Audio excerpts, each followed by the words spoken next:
Wapenzi watazamaji wa Omega Online TV, karibu sana kwenye kipindi chetu cha Bible Challenge. Na leo kipindi chetu cha Bible Challenge mpo na mimi mtangazaji wenu Judith Mushi. Na leo Bible Challenge yetu imekuja kiutofauti kabisa. Ni sio kama ilivyokuwa iliyopita, sababu iliyopita tulikuwa tunauliza maswali, watu wanajibu, lakini ya leo imekuja kitofauti kabisa.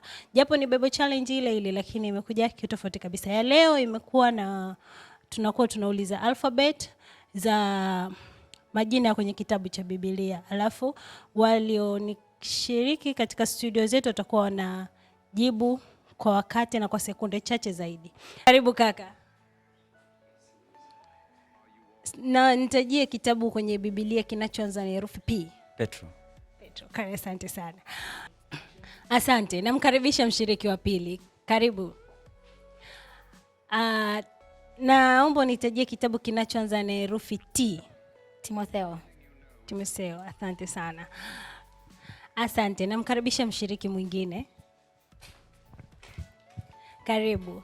Nitajie kitabu kwenye Agano la Kale kinachoanza na herufi R. Ruth.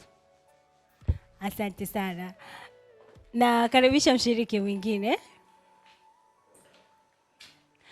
Nitajie kitabu kwenye Agano la Kale kinachoanza na herufi A.